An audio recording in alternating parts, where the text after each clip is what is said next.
Hi, everyone. Judge Andrew Napolitano here for Judging Freedom. Today is Wednesday, December 17th, 2025. Colonel Douglas Macgregor joins us now. Colonel Macgregor, a pleasure as always. Thanks for accommodating my schedule. I want to spend some time with you on the crazy ideas that the Europeans have in conjunction with Vladimir Zelensky for ending the special military operation in Ukraine. But first, to breaking news. About an hour ago, during my interview with Tucker Carlson, he informed me that a member of Congress informed him that President Trump has informed Congress that tonight at 9 o'clock Eastern, he will announce the commencement of hostilities against Venezuela. We'll play the clip. It's not very long. Here's my question, and you'll see how it developed into Tucker Carlson's answer. Is Trump going to start a war in Venezuela? I don't know. I don't know when this program airs, the one that we're on right now. This thing's maybe live. We're live now, and then it'll be posted immediately. So now, my sense is, I don't know the answer. I've certainly been on the phone a lot about it. I have no power. I'm a podcaster, but I'm very interested. And so here's what I know so far, which is that members of Congress were briefed yesterday that a war is coming, and it'll be announced in the address to the nation tonight at 9 o'clock by the president. Who knows, by the way, if that will actually happen? I don't know. And I never want to overstate what I know, which is pretty limited in general. But a member of Congress told me that this morning. Will American national security be enhanced by a war against Venezuela? No, and it doesn't mean that Christmas is coming early for the American people either. What we're seeing is the streamlining of the process. Congress is essentially cut out of the discussion, and I have to fault Congress for that, frankly.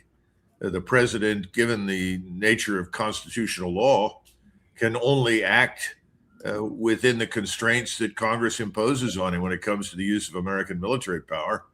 And as we've discussed in the past, they've been reluctant to do anything. The War Powers Act has never been, executed or employed.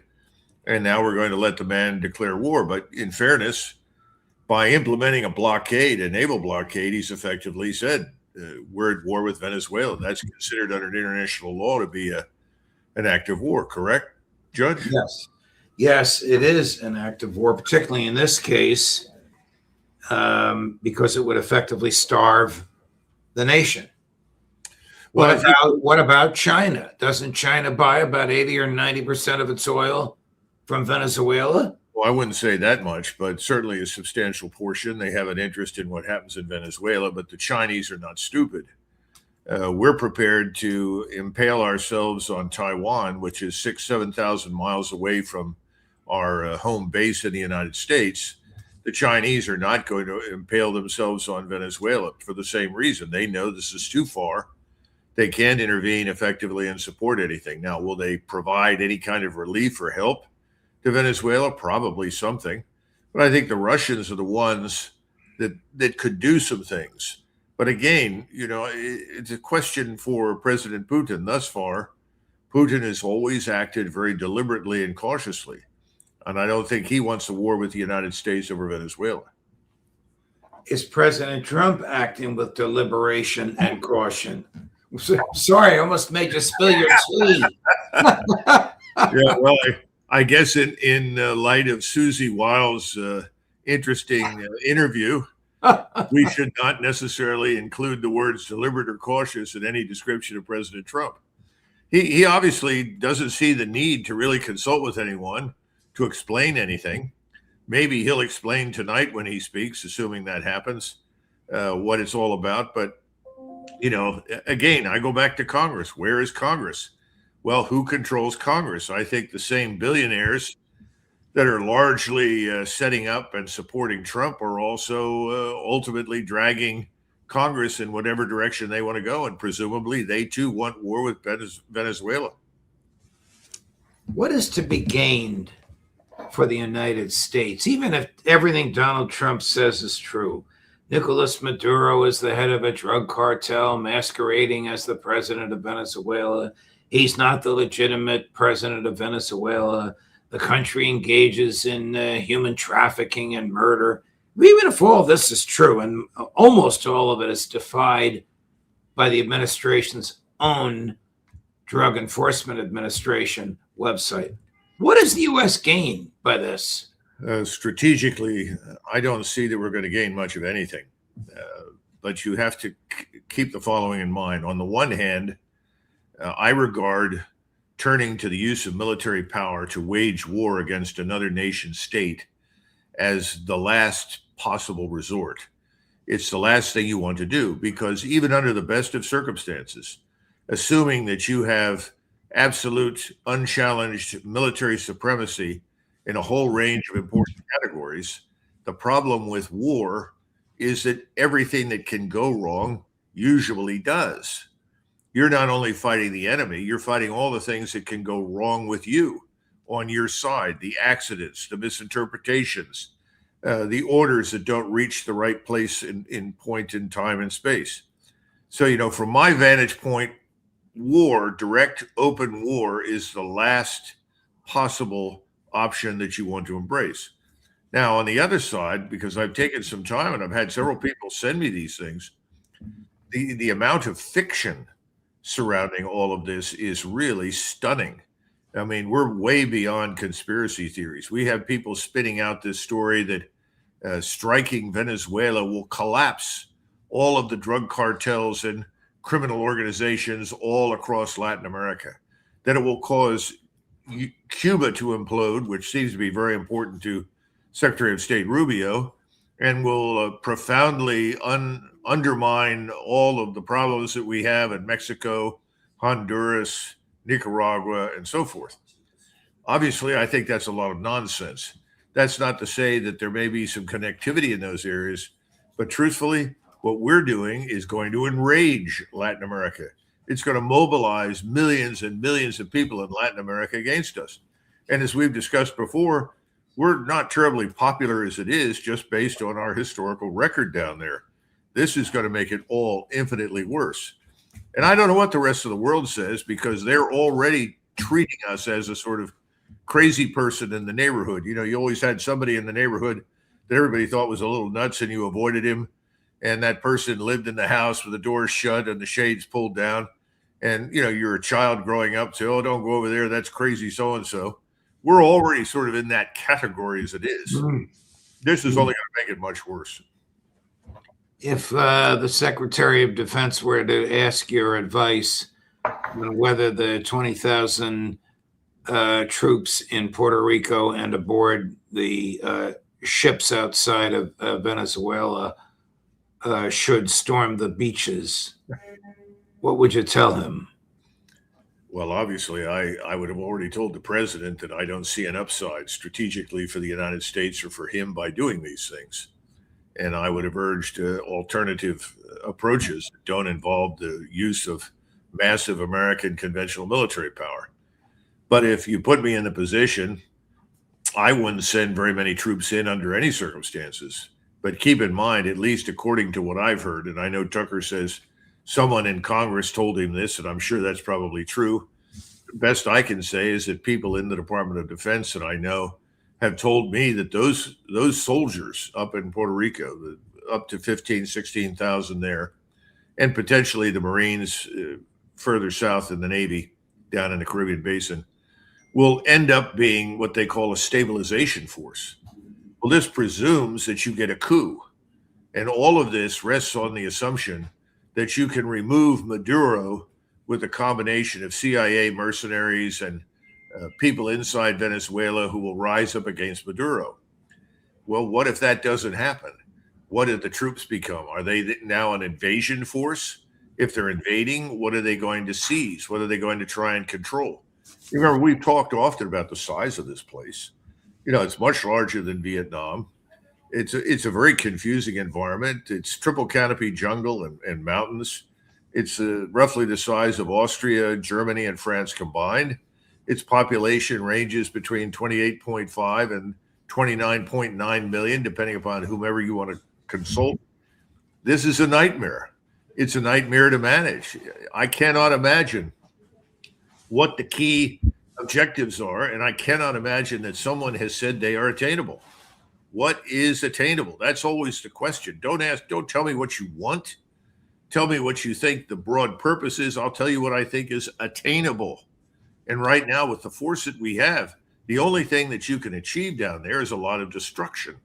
That you can achieve. But beyond that, I don't know. Are the Israelis encouraging this invasion?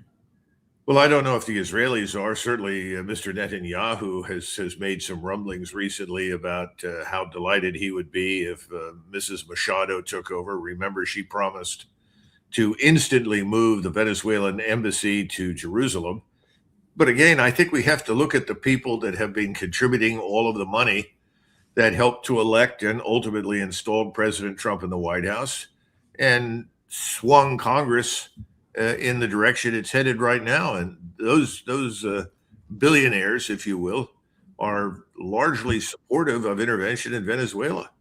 And now maybe they think, once again, that they can collateralize the natural resources down there. Remember that Mrs. Machado's principal virtue from the standpoint of the Trump administration is her readiness to effectively turn over all of the natural resources in Venezuela to our exploitation. And I assume that also means that she will cooperate with us to throw the Chinese and Russian investors who are down in Venezuela. They're not very many. They're pretty modest, frankly, but they do have some investments in the country, and drive them out, because the subtext of everything that's happening is that we're driving out the Chinese and the Russians. We're putting them on notice that they need to get completely out of our hemisphere because we largely dominated. Well, that's an interesting mission. I don't know that we have to invade the place to achieve that. I mean, I've always said from the beginning, if you want to cut a deal with Maduro and he wants to let our oil engineers, the people that run that industry in the United States, back into his country, I think we're extremely competitive. We have the best deep drilling oil engineers in the world. We have exactly what's required down there to get the entire oil industry back up and on its feet. I don't think the Chinese or the Russians can really compete with that over time. But no one seems to be interested in that aspect. They just want to find a way to drive Russia, drive China out of the hemisphere. I'm not sure this will work, but that's another goal that seems to be very important to the president.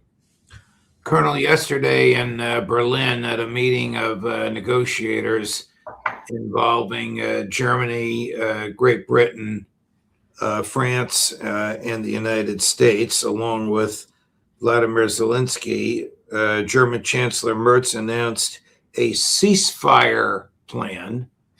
Now, the first word should tell you it's not going to wash, but it goes downhill from there.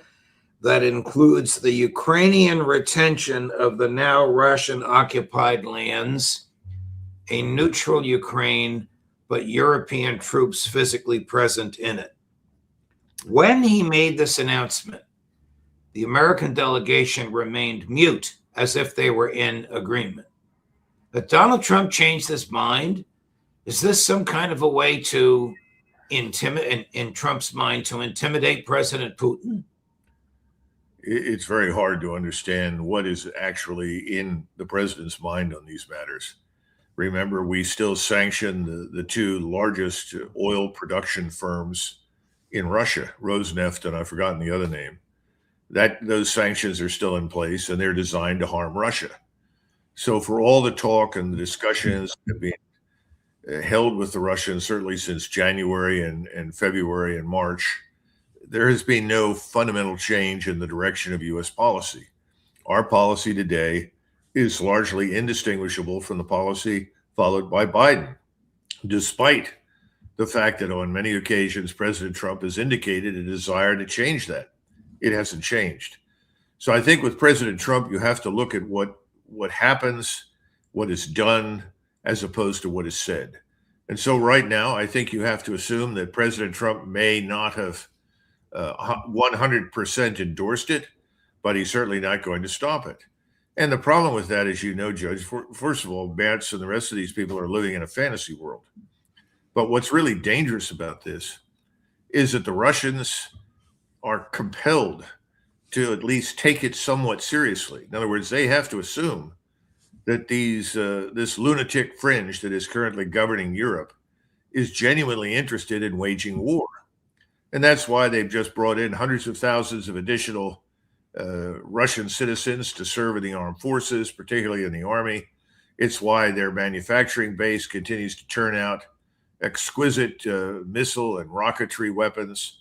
It's why their ground force trains rigorously and is prepared, frankly, to go and do whatever President Putin tells them. And his answer to them, by the way, is very straightforward. If we can't find a diplomatic way forward, then we will do so militarily. And I think the Europeans need to take that very, very seriously. Yesterday, the United States Senate spent a few hours debating a proposal offered by, among others, the senior senator from South Carolina to declare Russia a state sponsor of terrorism. A number of senators were against this, but the most articulate of them was Senator Rand Paul. This is very frustrating because his arguments seem to fall on deaf ears. But here he is yesterday. Chris, cut number 8. The Washington establishment already succeeded in its foolish designation of drug cartels in the Western Hemisphere as terrorist organizations, and now we're conducting extrajudicial killings of individuals seemingly every day with no congressional authorization or oversight. What's next? Are we going to commit extrajudicial executions of Russians? Once they're designated as state sponsors of terrorism, that's exactly what we're doing in Venezuela. They say, oh, we're just not killing any drug dealers. We're killing drug dealers who are terrorists. That sort of begs the question, when they released a narco-terrorist who'd been in prison for 45 years, the former president of Honduras, Hernandez, oh, well, why is he not a narco-terrorist? Oh, because we name who the narco-terrorist is. The guys we're killing in the boats, they're narco-terrorists. The guy convicted and sent to prison for 45 years, the former president of Honduras, he's not a narco-terrorist. But the justification for killing the people in the boats who are not armed, there's been no evidence presented that anybody in these boats is armed. We're killing unarmed people because we call them narco-terrorists, and now we're going to call the Russians terrorists. What does that mean? Are we setting up the predicate for bombing Russian boats? What happens if the U.S. Navy seizes a Russian oil tanker the way it did a Venezuelan oil tanker last week? Well, the lunacy seems to know no bounds. I think we need to pause, though, and say something about Senator Paul. Bismarck used to say that no man has a destiny, but every man has character of some kind, and his character is his destiny. I think we can certainly pay tribute to Senator Paul as a man of extraordinary character, strength of character and purpose, and thank God for him, because he's very nearly the Lone Ranger now. Everyone else is the business of looking for cover and concealment when it comes to speaking the truth. No one wants to go there. I think this business is going to come to an end, but it will not come to an end until something terrible happens to us. Now, what do I mean by that? I mean that we lose on the battlefield, that we lose large numbers of Americans in uniform needlessly, which could easily happen in the Caribbean Basin, Judge. And then we are confronted with an outcry here at home. Recently I've read people talking about the 2 National Guardsmen from Iowa who were killed in Syria. And many are saying, what's the National Guard doing in Syria? Well, the National Guard has been going all over the place for decades. That's, to a large extent, something the National Guard Bureau wants, because the Guard Bureau sees itself as in competition with the regular Army. They're always trying to step in.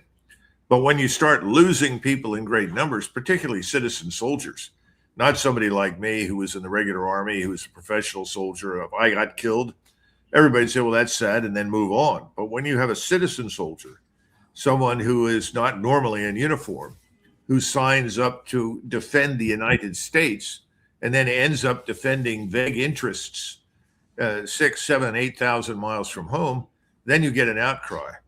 I think the world knows that. And I would be most concerned at this point, given what President Trump is about to do, that the Venezuelans will find an opportunity. We may present it without realizing it, to kill large numbers of Americans in uniform, because that seems to be the only thing that gets anybody's attention, the deaths of large numbers of Americans in uniform. Go back to Lebanon, when we lost those Marines in the hospital, over 300 killed. That precipitated what? Our withdrawal, and rightly so, because from the very beginning, then Secretary of Defense Weinberger told President Reagan, what are we doing there? We're not going to make any difference. We're a liability. Forget it. Get them out. Reagan kept them there because George Shultz persuaded him to do so. But as soon as these men died in great numbers, and over 300 is what I consider to be a great number in one day, that was it. He pulled the plug. So let's see what happens in Venezuela. But that's my great fear right now. If you want to influence the United States, kill large numbers of American soldiers, sailors, airmen, or Marines in a place and at a time that the American people don't really understand, and you stand an excellent chance of seeing us all go home. You and I have talked about this before a couple of times, but you wrote a great piece about it at the American Conservative, and we posted it at judgesnap.com, and you also suggested a companion piece. So this is a two-part question, Colonel. Is the U.S. military top-heavy with people with stars on their shoulders, and how deleterious to human progress is the manner in which they acquire the stars on their shoulders, or in the case of the Navy, on their sleeves? Well, the first answer is yes. We have an enormous overhead. Jobs in the Pentagon that used to be performed by lieutenant colonels or colonels are now performed by brigadier generals, major generals. We have rank inflation wildly out of control. And part of that, not all of it, but part of it has to do with the authorization for the use of force, because Congress loves to promote officers to flag rank, and the chiefs of all the services love to add generals to the ranks. And in that authorization for the use of military force, there's essentially a statement in there that allows additional flag officers to be added as needed based on the judgment of the service chiefs. This has created a monster. We have too many people with too much rank doing too little. And that's problem number one. Problem number two is that we don't have a professional staff system. In other words, you graduate from college, or you graduate from West Point or the Naval Academy, there are very few tests along the way to determine whether or not you're actually competent to be promoted. And so the real test, if you will, for promotion is whether or not you are somebody that all of the senior officers like. If you're someone all the senior officers are confident won't rock the boat, who will go along, who will not question. That's the key feature for advancement to high rank. And what you have now, and have had really for more than 35 years, are people at the top who they not only stayed long enough to get promoted, but they demonstrated conclusively that they will willingly follow stupid orders without question. And that's a key feature of the whole thing. And this begins early. You demonstrate early, wait a minute, that's a dumb thing they just asked us to do. I'm not going to do it. Let me go see the boss and see what I can find out. You don't do that in this force right now. You do that once or twice and you're gone. You're identified. This is not a quote unquote team player. So you have a problem with professional competence, with character, competence, and intelligence. Those things have to be tested for and evaluated. They're not. We're testing for the opposite. How well does this man brief the PowerPoint slide presentation? How slick is he? Does he make us all feel good? Is he on our team? As one officer told me, Doug, you have to persuade the general officer in command that you're a friend. I looked at this person and I said, what? Oh, you have to be thought of as a friend if you want to get promoted. I said, I thought I had to demonstrate that I knew what the hell I was doing. And the guy just looked at me. He said, "That's not the way it works, Doug." And he was right. He was absolutely right. And I probably should have adjusted accordingly, but I was too habitually committed to what I thought was important and right, and so it had no future. The bottom line is the whole force is a mess, and it needs a lot of work. The Navy is in a lot of trouble. You can pick up any number of papers and read all about it. We read about problems in the United States military all the time. It goes from, well, the ships are not in good shape. They don't spend enough time in port. We need new engines. We need new missiles. The missiles are too old. We have crews that are not trained adequately to load them and fire them. When you move into the Army and the Air Force, you see similar things. The Air Force is flying the wings off of its aircraft. And everybody says, well, that's the job. Well, that may seem like it's the job, but there is a point of no return when you've exhausted the equipment. And then there's no willingness to really look into the future and understand that what we've got now is not necessarily what we will need in 10 years. And if you're going to do something that is going to produce success in a future conflict that counts, an existential fight for the existence of the nation, you have to start 10 or 20 years in advance to get there. No sense of that. In other words, we'll just spend more money and we'll have all the capability we need. Defense is not something that you go to Walmart and buy off the shelf. It doesn't work that way. It takes years and it takes cultural change, and that comes with new people. I mean, we could talk for hours, but Right. the problem is Americans don't get it. They don't understand it. And I remember watching, the Senate hearings during some of the Watergate proceedings and earlier, and listening to men in the Senate who had served in the Second World War. They had a much better grasp of these things. They asked harder questions. They raised issues. That doesn't happen anymore because we don't have those kinds of people. And I don't know what you do about it in the short run, but what I do know is that the best thing you can do is, first of all, cut the spending and cut the overhead. It has to happen. And if we don't cut spending, our creditors will never cooperate with us when we have to make truly profound changes to the way we do business in this country. And I think we're getting closer to that. I think financial Armageddon is closer now than it's ever been. Because people will stop lending us money. The Senate just rejected the president's, this is a big deal to him and to Secretary Hegseth. I don't think it's a big deal to the public. Rejected the name change of the Department of Defense to the Department of War. But the president says that he and Hegseth will continue to call it the Department of War. I mean, I understand their personalities. As you know, I know them both. Right. However, is this a metaphor, calling it war rather than defense, for what they want to do, which is not to defend, but to take over? Well, they certainly seem to confuse going to war with Venezuela with defense.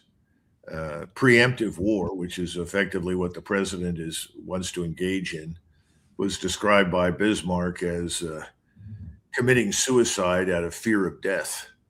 We have an awful lot of people that want to preempt things all the time. Let's go and get them now, this sort of thing. It's always wrong. It's always disastrous. I think the change is unfortunate.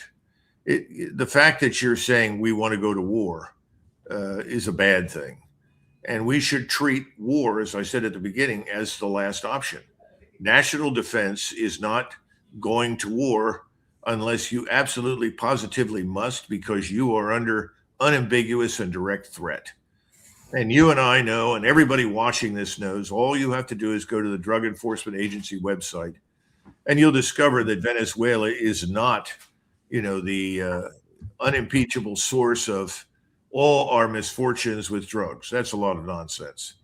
It would be better if the president was a little more honest. But then again, if he were really honest and he started talking about the resources and access to them, then somebody might raise their hands and say, do we have to go to war to get that?